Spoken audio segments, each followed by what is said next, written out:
नमस्कार दोस्तों, बहुत बहुत स्वागत है आप लोगों का अपने YouTube चैनल सिंपल एजुकेशन में।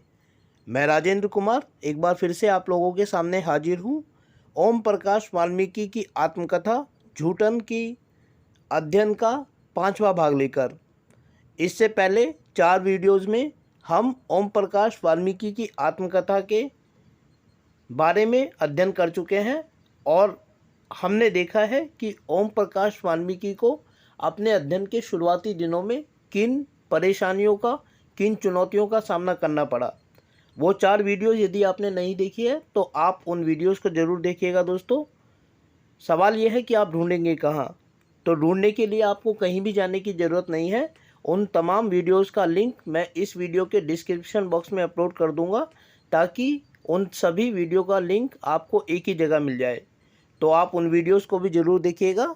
उसके बाद आप इस वीडियो को देखिएगा, क्योंकि उनसे आगे की कहानी इस वीडियो में बयान की गई है। तो चलिए बिना वक्त जाए किए हुए हम लोग आरंभ करते हैं आज की इस वीडियो में ओम प्रकाश वाल्मीकि की आत्मकथा झूठन का अध्ययन। ब्रजपाल सिंह त्यागी BSc करते ही इंटर कॉलेज बरला में अध्यापक हो गए थे और हमें विज्ञान पढ़ाते थे। कॉलेज के सभी प्रबंधक त्यागी थे। ब्रजपाल सिंह त्यागी देवबंद के पास एक गांव के रहने वाले थे। बरला में उनकी कई रिश्तेदारियां थी। अध्यापक बनते ही उन्होंने हरे रंग की एक साइकिल खरीदी थी। उन दिनों साइकिल बहुत कम लोगों के पास हुआ करती थी। कॉलेज के प्राचार्य यशवीर सिंह त्यागी भी साइकिल से ही कॉलेज आते थे। किराए की साइकिल लेकर मैंने साइकिल चलाना सीखा था। कई बार गिरा, चोटें खाई, लेकिन साइकिल चलाने का जुनून सवार था। हमारी बस्ती के पास आम के बगीचे थे, जो खेल के मैदान से लेकर शादी ब्याह तक के काम आते थे। बारात आकर इन बगीचों में ठहरती थी। मेरी पढ़ाई की शुरुआत का स्कूल, जिसे सेवक राम मसीह ने प्रारंभ किया था, इसी बगीचे में लगता था। इसी बगीचे में मैंने साइकिल चलाना सीखा था। इन बगीचों को काटकर अब आवासीय मकान बन गए हैं, लेकिन मेरी स्मृति में अभी भी बगीचों की ढेरों यादें छिपी हैं। बस्ती में बालक राम और भिखू राम 2 भाई थे। बड़ा बालक राम इंटर कॉलेज में झाड़ू लगाने का काम करता था। छोटा भिखू राम उसकी मदद करता था। प्राचार्य ने उसे कक्षा में बैठने की अनुमति दे दी थी। इससे पहले उसकी पढ़ाई लिखाई औपचारिक रूप से नहीं हुई थी। अपनी कक्षा के बच्चों से वह 8-9 वर्ष बड़ा था। मेहनत और लगन से वह पढ़ने लगा था। कॉलेज के अध्यापकों के कई निजी कार्य भी वह कर देता था। एक दिन उसने कहा कि ब्रजपाल मास्टर के गांव जाना है, उनके घर से गेहूं का कट्टा लाना है। साइकिल से जाएंगे। वह चाहता था कि मैं उसके साथ चलूं। मैंने पूछा, साइकिल कहाँ से लोगे? उसने कहा, मास्टर ब्रजपाल की साइकिल से चलेंगे। ब्रजपाल सिंह त्यागी की हरी साइकिल का नाम सुनते ही मैं रोमांचित हो गया था। मैंने पिताजी से इजाज़त मांगी तो उन्होंने हाँ कर दी थी। अगले रोज हम लोग सुबह ही निकल पड़े थे। बरला से देवबंद का कच्चा रास्ता था, जिस पर साइकिल चलाना कठिन हो रहा था। कहीं कहीं तो रेत इतनी ज़्यादा थी कि पैदल भी साइकिल खींचना भारी पड़ रहा था। गोपाली के बाद नाला पार करते ही काली नदी का पाठ शुरू हो गया था। नदी पार करने में भिखू राम ने साइकिल कंधे पर उठा ली थी। देवबंद से लगभग 2 मील पक्की सड़क थी, फिर गांव का कच्चा रास्ता था। इसी पक्की सड़क पर आते ही भिखू राम ने चलाने के लिए साइकिल मुझे दे दी थी। वह खुद कैरियर पर बैठ गया था। भिक्खू राम का वजन काफ़ी था, फिर भी साइकिल चलाने के जोश में उसके वजन को भूल गया था। धूप चढ़ने से पहले ही हम लोग ब्रजपाल सिंह के गांव पहुंच गए थे। जब हम उनके घर पहुंचे तो सभी लोग खेतों पर जा चुके थे। घर में सिर्फ औरतें और बच्चे थे। काफ़ी इंतजार के बाद मास्टर ब्रजपाल सिंह के भाई आए। भिखू राम को वे अपने साथ अंदर ले गए थे, शायद अजान अनाज की कोठरी में। मैं बाहर चबूतरे पर ही बैठा था। साइकिल चबूतरे के नीचे गली में खड़ी कर दी थी। कुछ देर बाद एक बुजुर्ग आए। चबूतरे पर पड़ी चारपाई पर लेटकर कंधे की चादर सिर के नीचे रख ली थी। वे काफ़ी दुबले पतले थे, चेहरे की हड्डियां उभरी हुई थी। उन्होंने किसी को आवाज़ दी। ब्रजपाल सिंह का भाई बाहर आया। हुक्के पर रखी ठंडी चिलम उतार कर ले जाने लगा तो बुजुर्ग ने पूछा, यूँ कौन बैठा है? उनका इशारा मेरी ओर था। बरला से आया है, बिरिजपाल ने भिज्जा गेहूं लेने आए हैं। एक भित्तर है, कट्टे में गेहूं भर रिया है, भाई ने जवाब दिया। बुजुर्ग ने मेरी ओर देखा। बेटे, वहाँ क्यों बैठा है? इंग है, यानी यहाँ आके चारपाई पे बैठ जा। बाबा जी मैं यहाँ यही ठीक हूँ, मैंने उत्तर दिया। ना बेटे यहाँ आके बैठ। उनकी जिद पर मैं उठकर चारपाई पर बैठ गया था। पढ़े हैं? बुजुर्ग ने पूछा। जी 10वीं में हूँ। महारा बिरिजपाल पढ़ावे है? जी। बूढ़ा चुप हो गया था। थोड़ी खामोशी के बाद बोला, महाड़े बिरिजपाल को तो कलेक्टरी मिल रही थी, वो नहीं मानना, अड़ गया। मुझे तो मास्टर ही बनना है। देश में अच्छे मास्टरों की बहुत कमी है। हमने भी कह दिया जो जी में आए कर ले, यहाँ की फिक्र मत करना। बाप दादों की ज़मीन जायदाद बहुत है, खेती बाड़ी है। मैं उनका एकालाप सुन रहा था। वे बोले जा रहे थे अपने बारे में, अपने परिवार के बारे में, जैसे यही दुनिया है, इससे बाहर कुछ नहीं। बृजपाल सिंह के भाई ने बाहर आकर कहा, चलो रोटी तैयार है, खा लो। मैंने इनकार कर दिया तो बोले, घर से बिना खाए जाओगे तो बरले में हमारी क्या इज्जत रह जाएगी। उनके बहुत जोर देने पर मैंने आधे मन से उठा। एक अजीब सी मनह स्थिति थी। बैठक का दालान पार करते ही खुला आंगन था, जिसके चारों ओर पक्की ईंटों के मकान थे।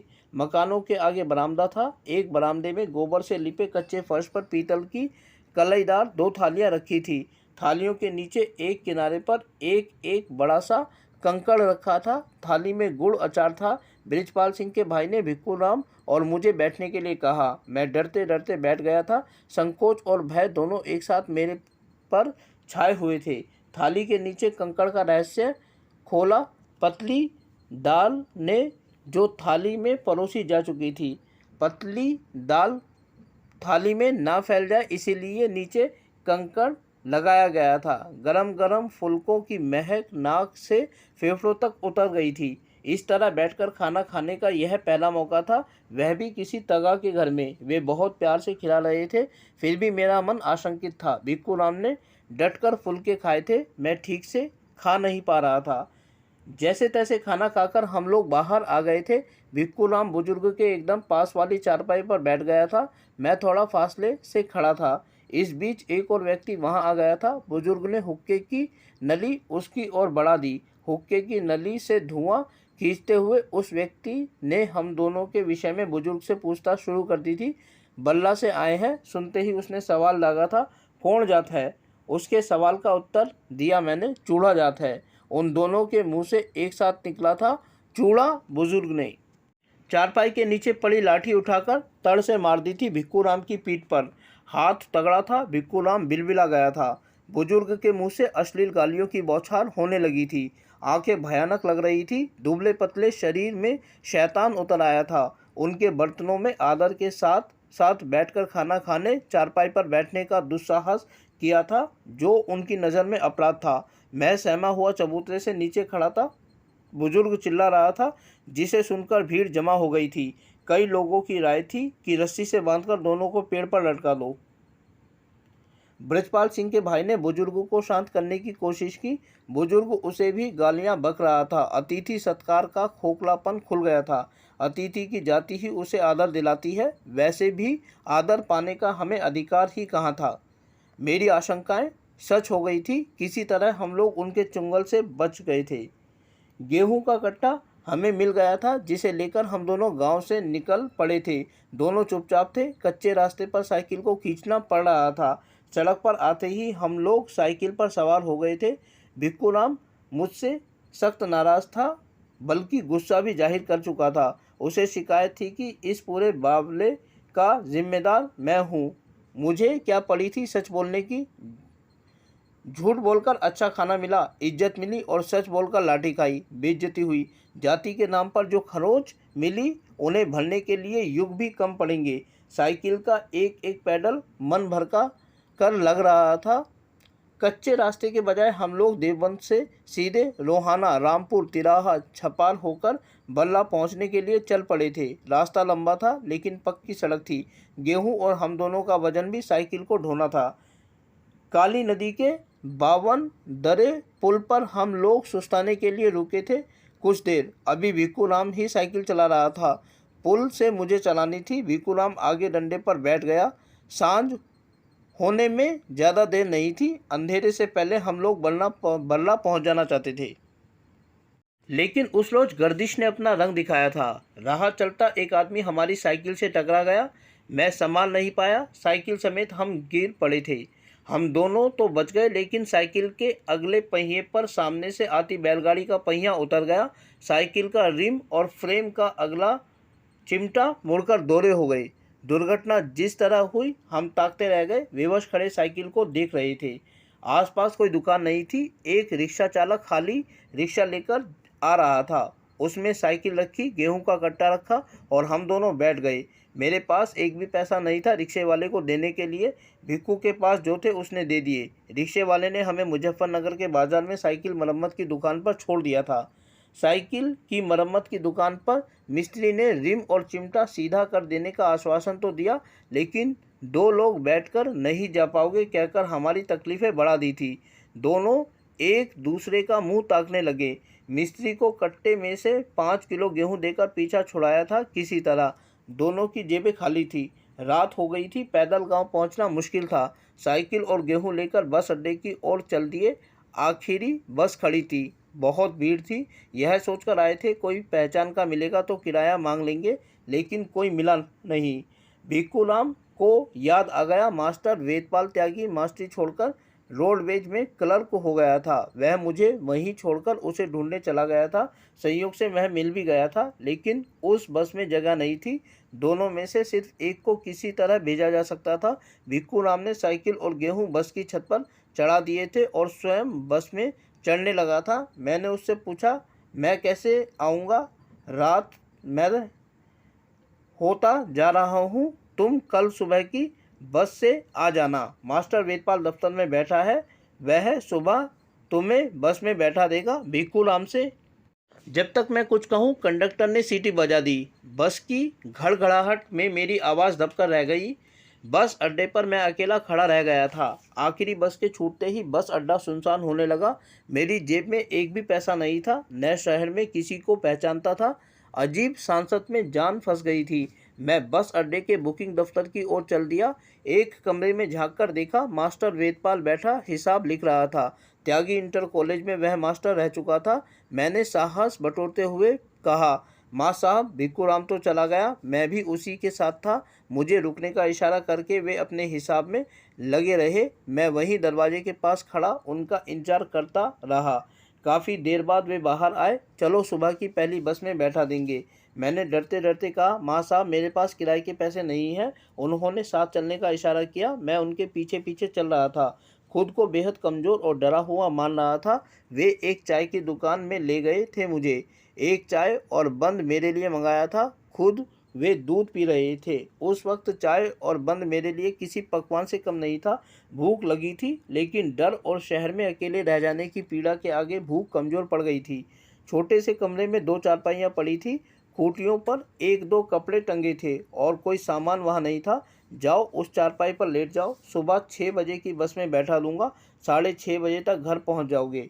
उसने मुझे आश्वस्त कर दिया था। शायद मेरी घबराहट वह भाप गया था।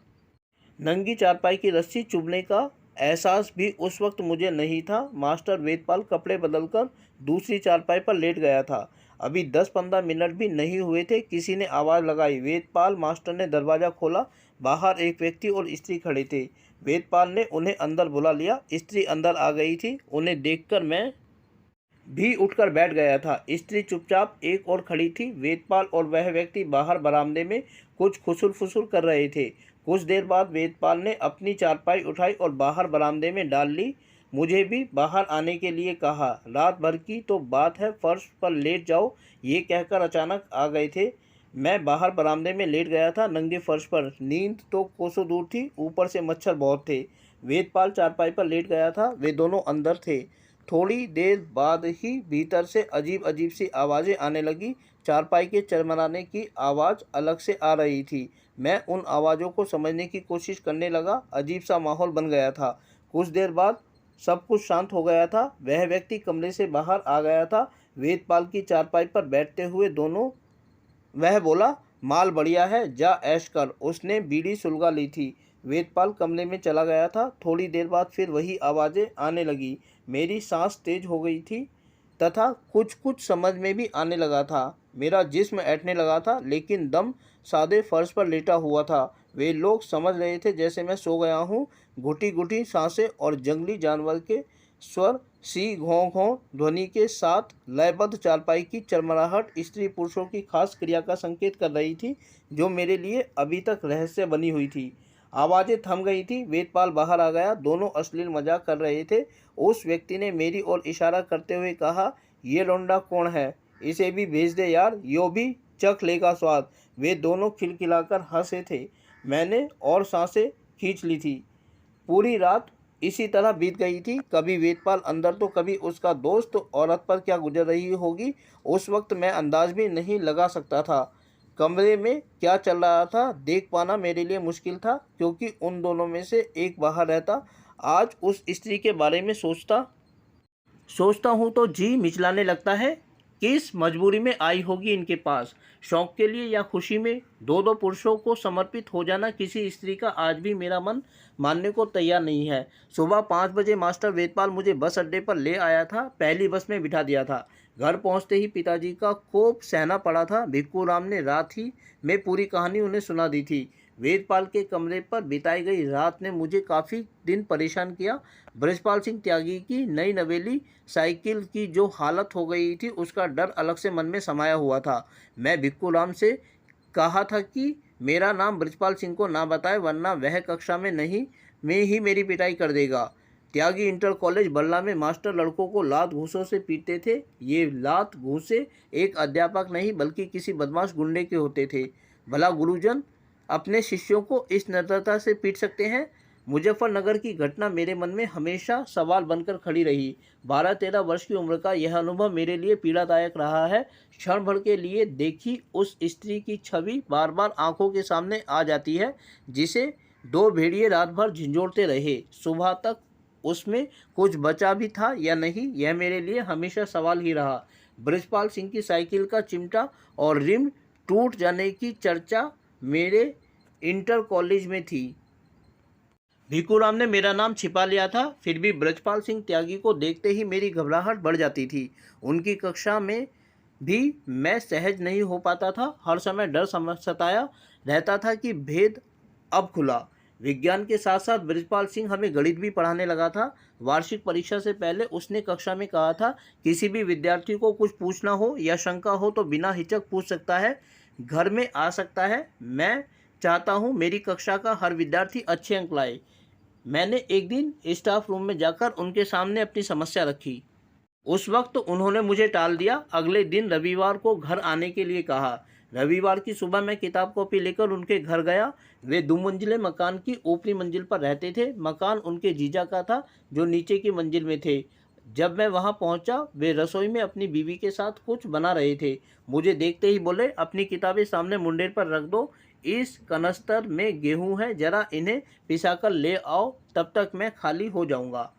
चक्की काफ़ी दूर थी, कनस्तर भारी था, चक्की तक ले जाना मुश्किल पड़ रहा था, फिर भी पिसाकर ले आया। जब वापस लौटा तो वे कहीं बाहर जा चुके थे। मैंने उनकी पत्नी से पूछा तो बोली, पता नहीं किंगे, यानी कहाँ को निकल गए, बता के नहीं गए। मैं बैठा इंतजार करता रहा। उनकी पत्नी काम में लगी थी। जब काफ़ी देर हो गई तो बोली, कुछ काम था क्या? मैंने कहा, हाँ, गणित के कुछ सवाल पूछने थे। वह फिर अपने काम में लग गई। इंतजार करके मैं लौट आया। मन में गहरी करवाहट भर गई थी। गेहूं पिसाने के लिए भेजकर खुद खिसक लिए। बेकार समय भी बर्बाद किया। कई रोज मन में एक घुटन सी भरी रही। घर में ऐसा कोई नहीं था जो मदद करता।